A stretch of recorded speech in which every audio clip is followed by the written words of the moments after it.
Streams are everywhere. If that wouldn't be the case, I guess you wouldn't be here, I wouldn't be here. And there are, in fact, quite a few of different use cases of stream processing. So one common use case for stream processing is complex event processing. And this particular type is trying to inspect a stream of events and is trying to identify patterns or detect patterns in this event stream. So you basically register a certain pattern that you're looking for, and then whenever this pattern happens or whenever this pattern occurs in a stream, you define an action rule what to do in this case. There are a number of applications for complex event processing. Those include network intrusion detection or process monitoring. Also, trading use cases are an important aspect of complex event processing. And when you want to try to execute such workloads on a stream processor, there are quite high requirements for this. So you can imagine if you want to do trading, you want to be very fast. So you want to detect these patterns before anybody else does, of course. So you need really, really low latency to do that. And you also don't want to have like false positives or false negatives in your pattern matching logic. So you only want to detect the patterns when they actually occur, not if when a node goes down in your cluster, you don't want to like miss an important pattern, or you don't want to detect a pattern which was not actually was not there in the actual data.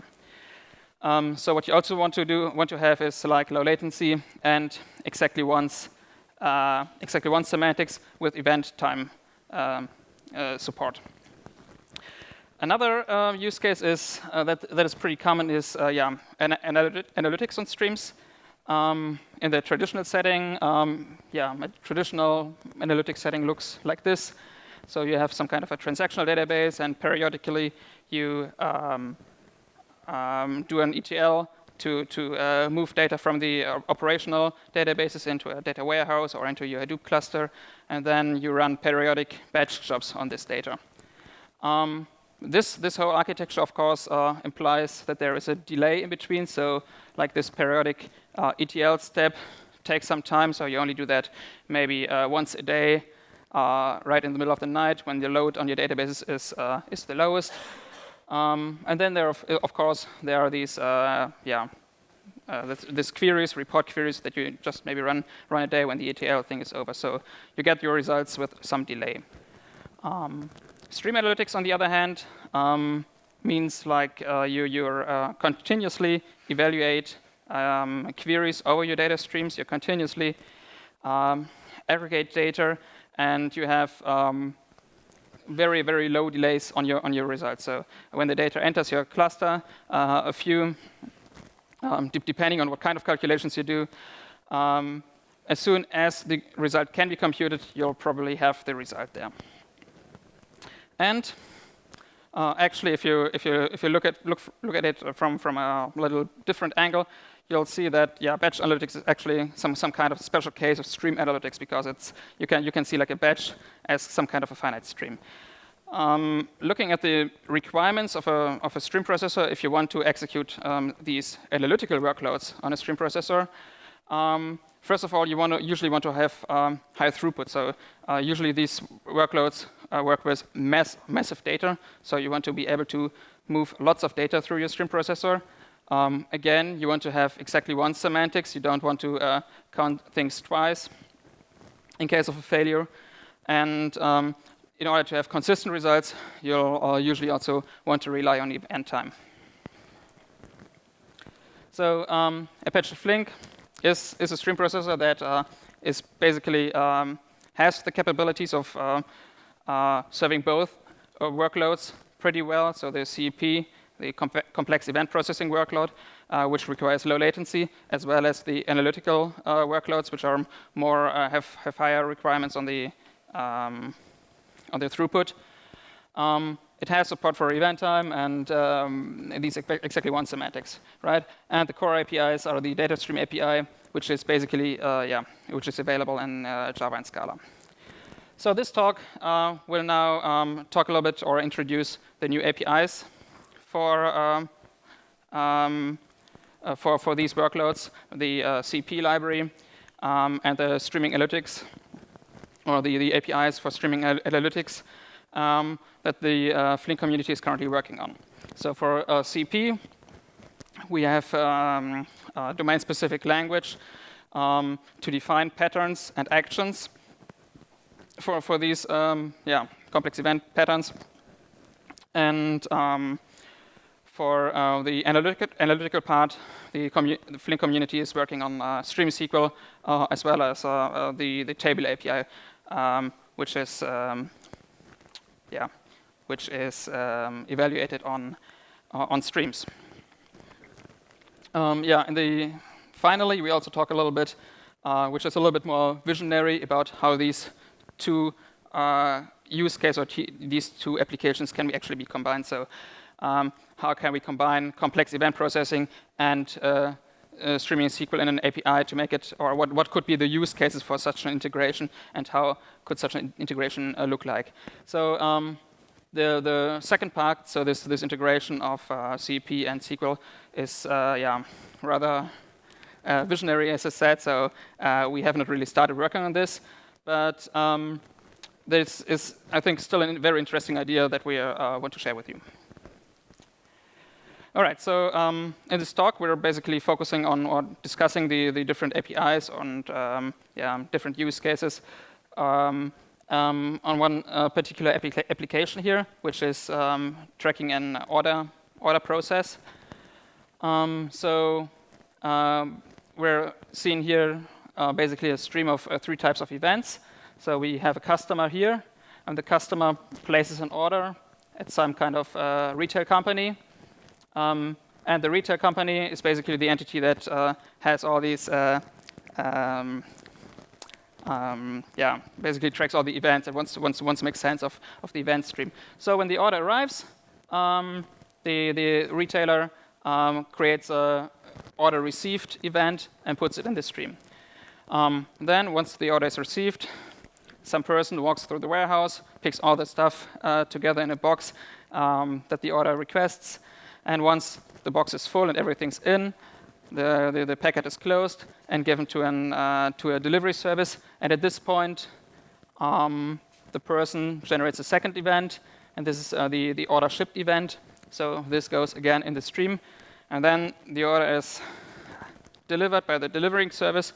And once the order is delivered to the customer, the delivery service will create another event which says order delivered. So we have these 3 types of events going through in the stream of this retailer. So the process, as I said, is reflected in 3 different types of events. Here it's the order event, which is characterized by the order ID, a timestamp. So the timestamp is when did this event actually happen, and a type of event. So here the type is simply identified as a string attribute here for the order event. It's received. Then we have the shipment event, which has the type shipped, and the delivery event, which has the type delivered. Order ID identifies the order. Timestamp is when the event actually happened. So what can we do with this data? So one application could be to perform some kinds of analytics on this stream. In traditional batch analytics,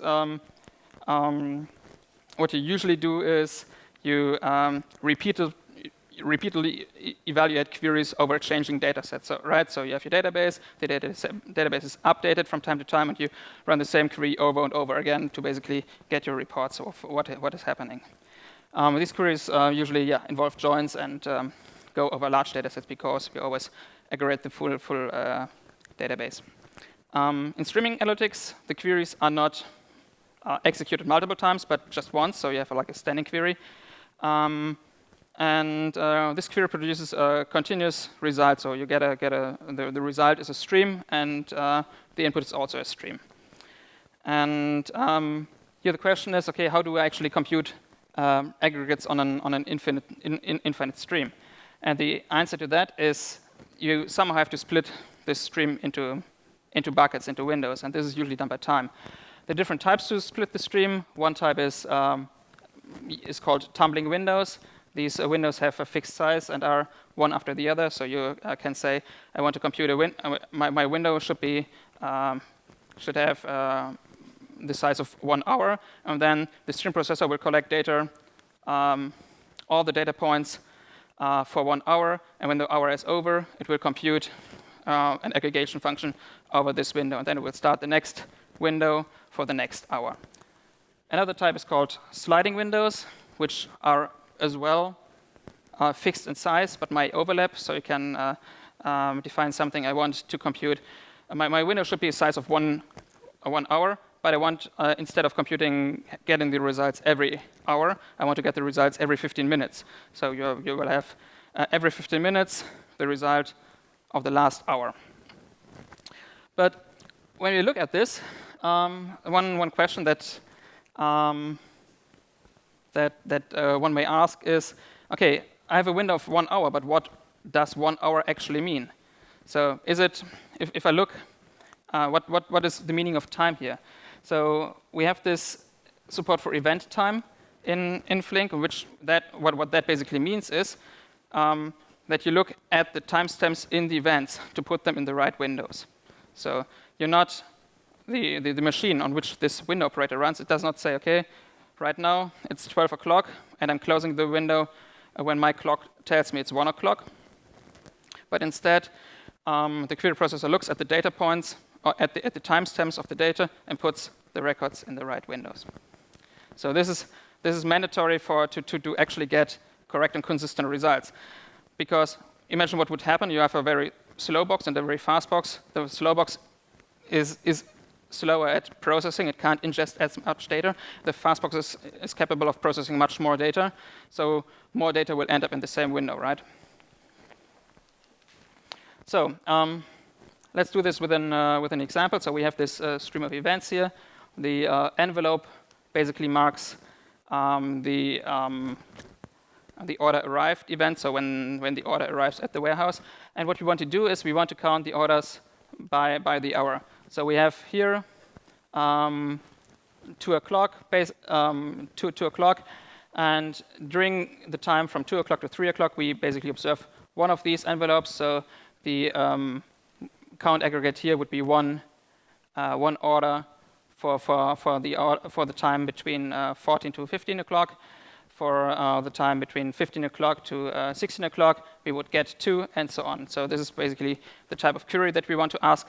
And how could that be? How could that be done using SQL? So this is basically an example, more or less, following the StreamSQL proposal from the CalSat community. So what we do here is we say select stream from events. So events is the stream that we want to operate on.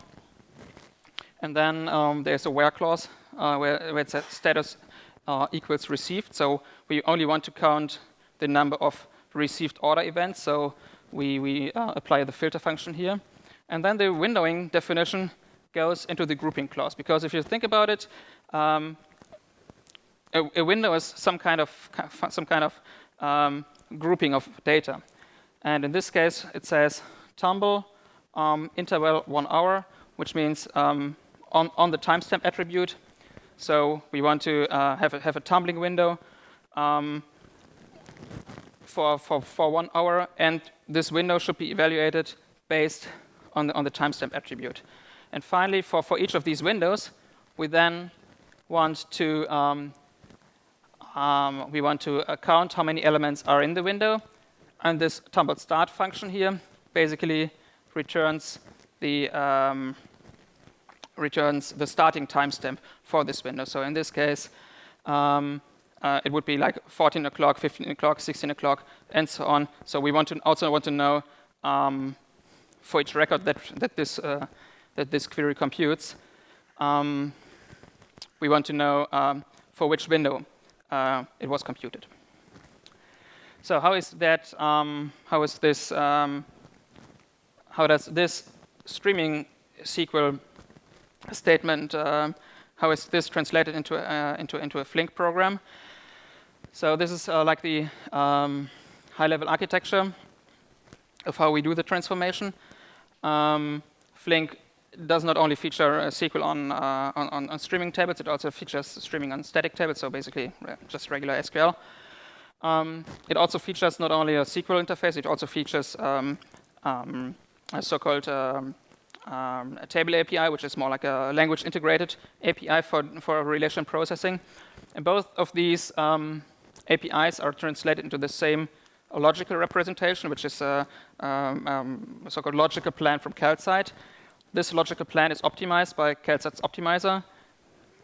Either we use a set of dataset roots if we're optimizing a query for batch SQL, or we use roots for data stream.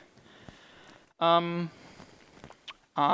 the data stream API, if we are optimizing for streaming tables.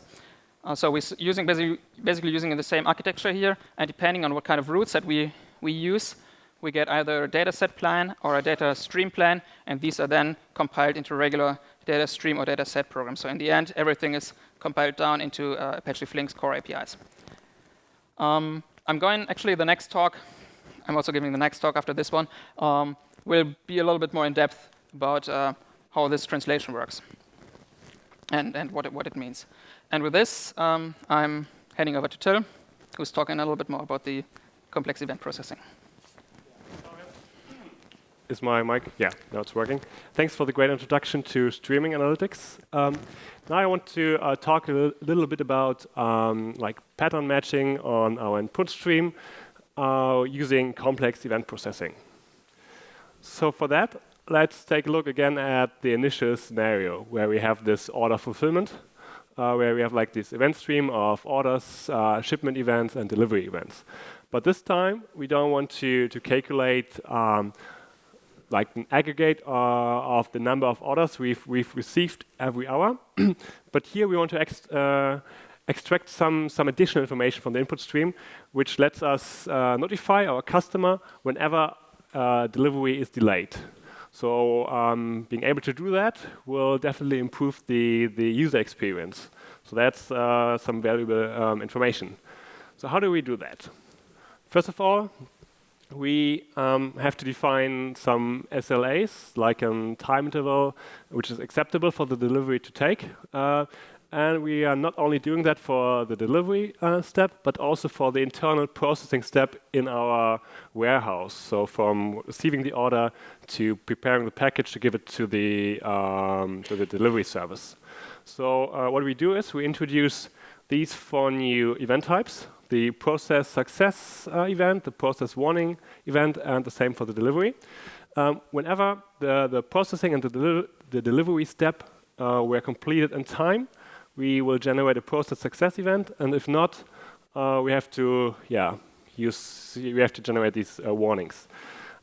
Again, all these events have an order ID to identify them, a timestamp when they occurred, and the success messages have an additional duration field, which we can use to later on to compute some other information about our processes.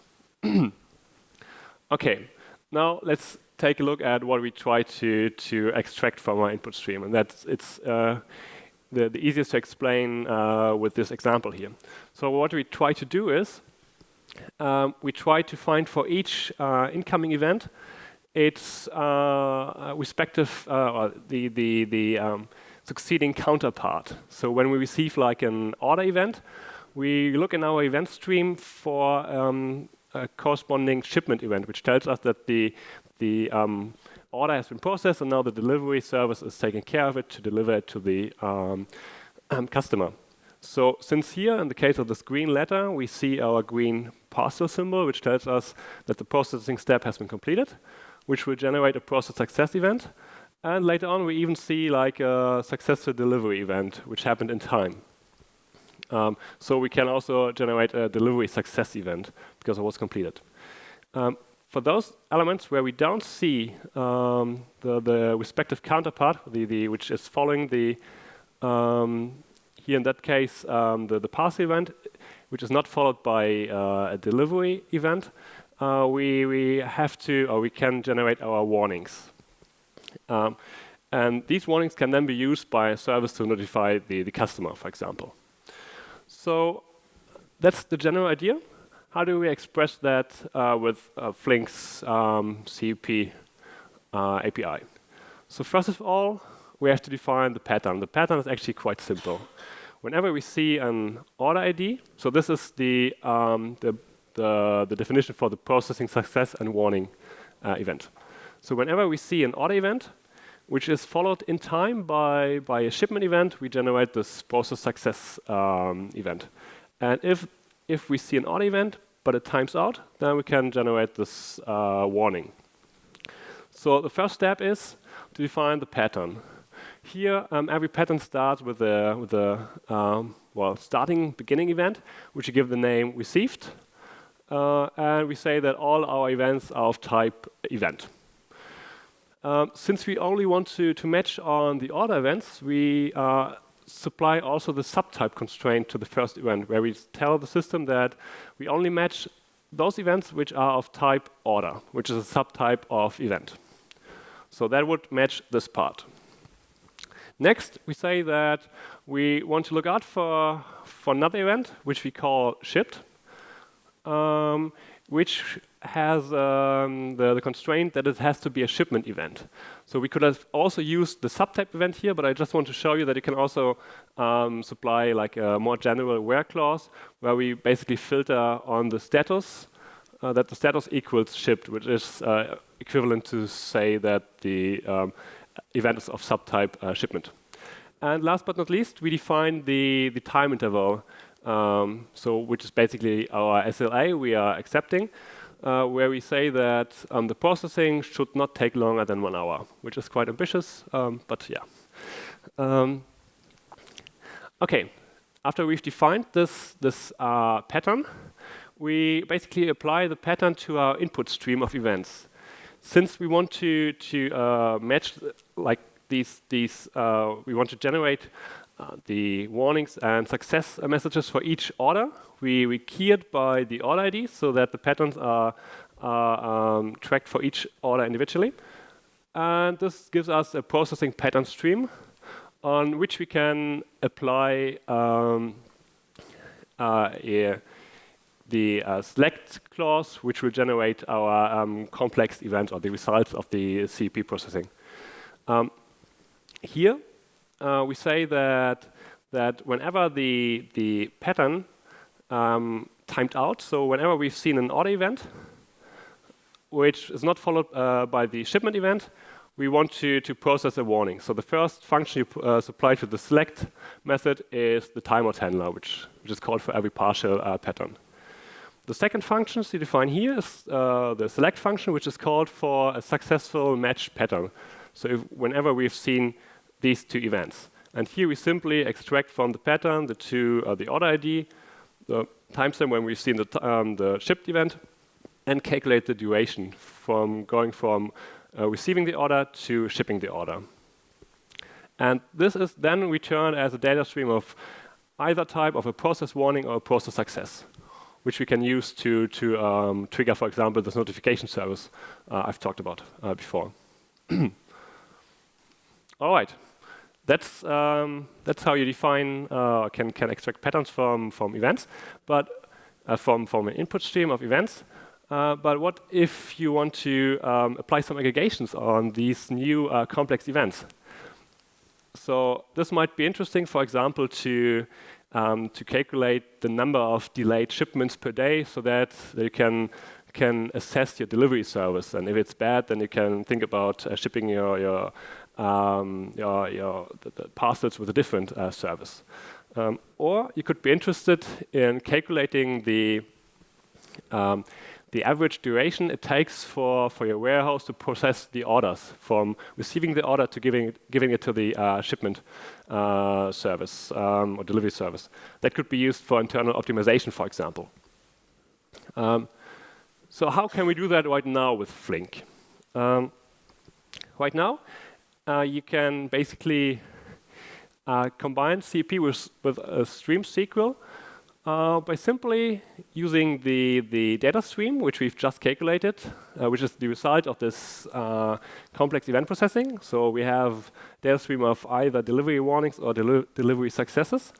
And since now we want to calculate how many deliveries were not completed in time, we filter the stream and keep only the delivery warnings. Next, in order to make this data stream accessible to StreamSQL, so that you can define your SQL statement which uses this data stream as input, we have to register it at the table environment with the given name delivery warnings. And last but not least, you have to specify the StreamSQL statement, which is quite similar to the one you've already seen before. Here we simply select from our delivery warnings table, group it by using a tumbling window of 1 day, because we want to calculate the number of delayed deliveries per day, and then calculate the count of it, and also return the starting timestamp of the tumble window. That's already quite nice, and you can do many things with that. But it still feels a bit separate. On the one hand, you have here this nice StreamSQL language where you have like a declarative way to express your program. And then on the other hand, you still have like the CEP processing, which is more like Java programming.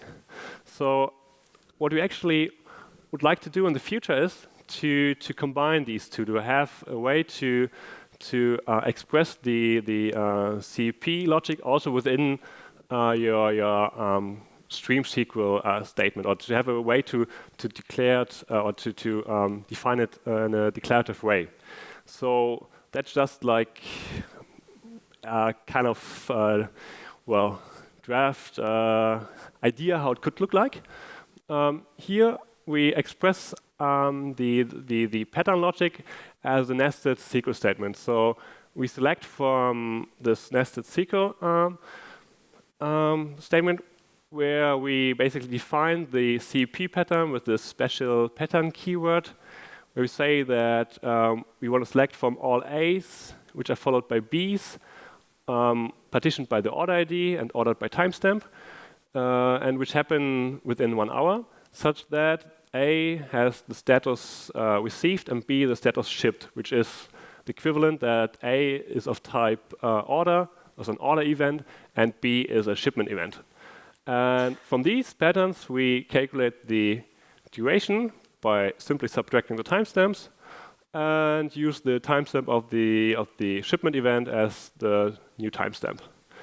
And this is the input for our tumble window of 1 day, on which we calculate, use the duration and average the duration to calculate the average duration of the processing time per day. That's it, basically. I think that's a more approachable way to define these kind of things, because you don't have to know Java really. You just have to know this kind of declarative language. All right. That brings me to the conclusion. So what you've seen is that Flink can handle CEP and analytical workloads in equal measure, even though both things we have quite different requirements, as Fabian stated. I think Flink has some intuitive APIs to use them. I mean, they're not complete yet. It's kind of a work in progress, but combining these two ways to analyze data will allow you to extract more information out of your data, which you have available at your company, and finally will add more value, or allows you to extract more value from data, which is a really nice thing, I think. And with that, I'd like to finish my talk, or our talk, and so if you have any questions, feel free to ask them now. Thank you very much for your attention.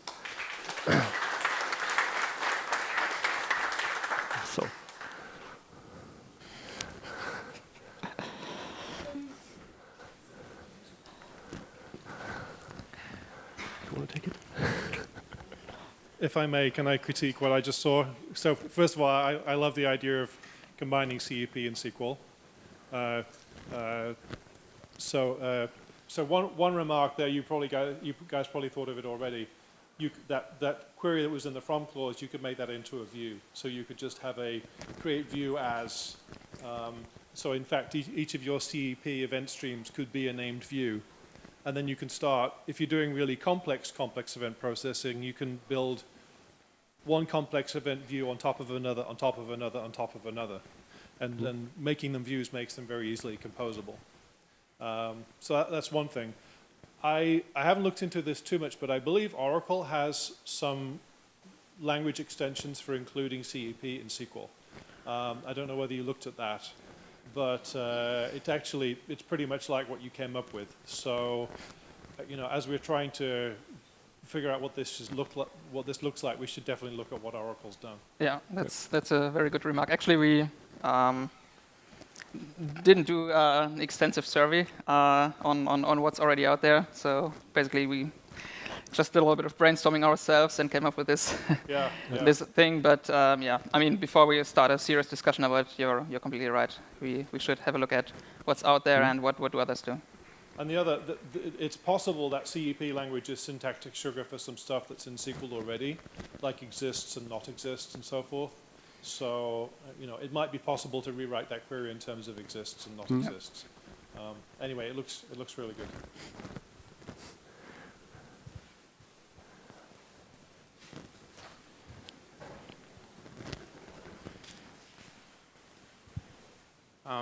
How do you handle out of order tuples in the group by example you had? Like what happens if something arrives late? Are you going to emit another row out for the late arrivals or? This is pretty much up for discussion more or less, or for configuration. Like how to handle late events is of course a difficult problem. I think Julian had some proposal in his talk this morning how to handle such situations. Basically, how to handle early firing. So if you want to have like early results of your windows, but also how can you handle like something that when you're when an event comes late. So with watermarks, you can handle, of course, or watermarks at event time. You can handle that to a certain extent. But if there is actually an event which comes behind your watermark, it's basically boils down to you have to define some policy how to handle that. That's for sure. Can I make a remark on that? So late events are kind of reasonably okay if you're doing something like computing sums, because the event comes late and that sum just goes up by 2. But if you've got these kind of queries like a shipment that's not followed by a delivery within 1 working day, if that shipment event arrives late, it's a kind of negated, missing negation event. And so you would incorrectly say that it was a missed shipment. So late arrivability is very problematic in this area. You probably want to be really conservative. Before you say the shipment wasn't delivered in time, you'd have to wait quite a long time before. So one way to go about that is you either make your watermarks really have a really long delay after your actual time, or you say you add an additional like late event frame or a late event interval, where you say, okay, until this is not over, I won't completely finalize the computation. Or Thank you. My question is more about the CEP engine. I wanted to know if it uses the standard streaming core of Flink, or if it takes another approach. For example, you open session windows, or you adopt a finite state machine approach. We're actually using a state machine approach. So what's happening is that this pattern API definition will be translated in a non-deterministic automaton, which is executed within a Flink operator. Okay. That's basically how it works. And another thing, if in a pattern I want to ask for a property of an event, for example, A, then B, such that B has some property matching some of A's. Yeah. Yeah, that's not yet implemented, but definitely a feature to add to make it really expressible. That's still missing, that's true. Okay, thank you.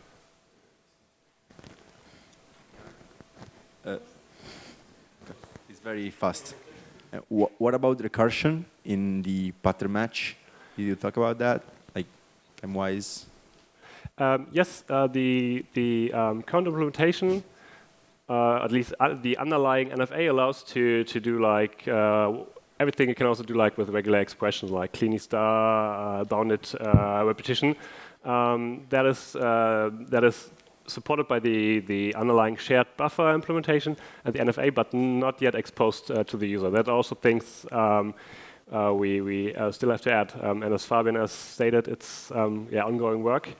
Yeah, we are happy to welcome any kind of contributions if you want to get active in this field. So Yeah. In code or requirements. So yeah, both is both is important to us. So your requirements for what kind of CEP patterns you want to evaluate, and if you want to contribute code, even better.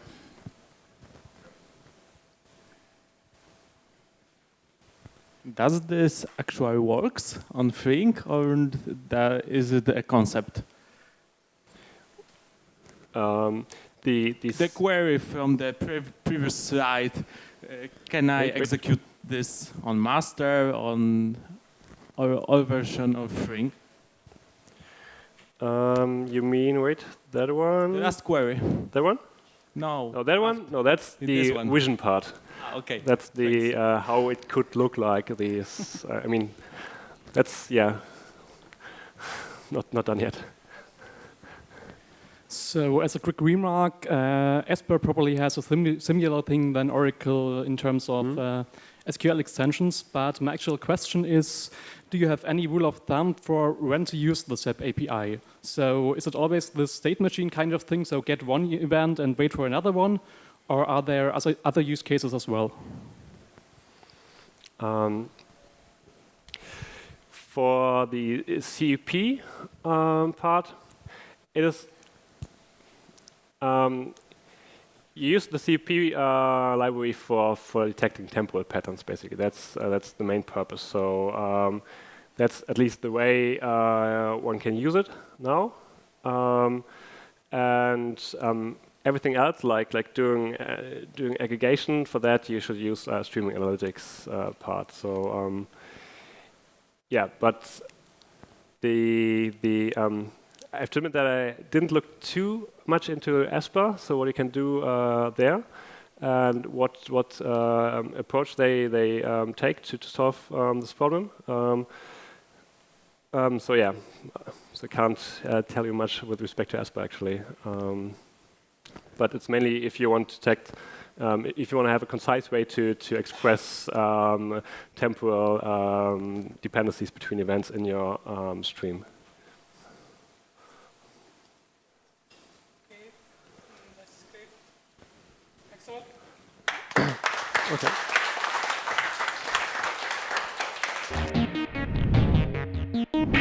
Okay.